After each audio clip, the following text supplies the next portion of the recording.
Okay, good day mga idol. Yan. Ang meron sa atin ngayon, sa ating harapan ngayon is ang Nissan Sentra. Nissan Sentra. So, customer complain, hirap sahon.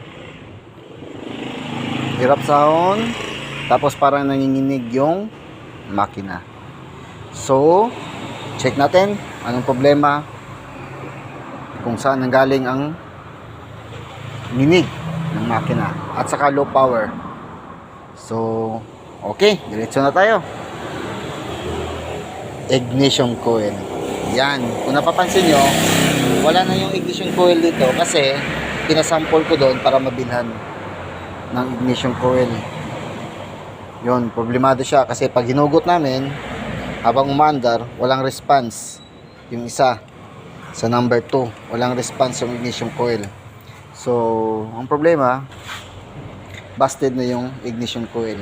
So, paano dindiagnose?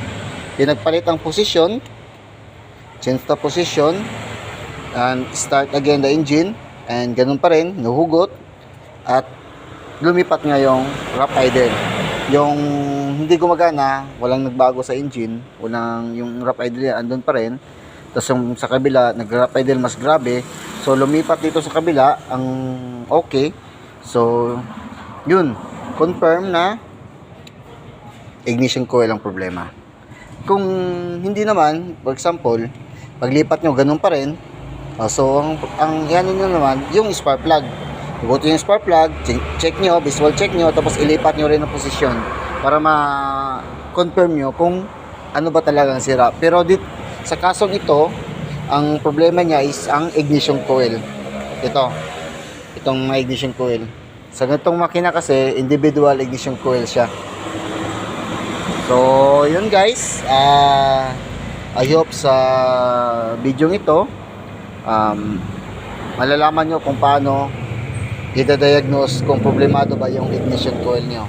For example, pag-ugot nyo dito is hindi nagkakaroon ng response, yon, problema yon. So, ilipat nyo lang, change the position lang, tapos same procedure ulit. So, yan guys, I hope may natutunan kayo sa kung paano mag-diagnose ng ignition coil na problemado. Okay, thank you. I hope mag-subscribe kayo sa aking YouTube channel. Thank you.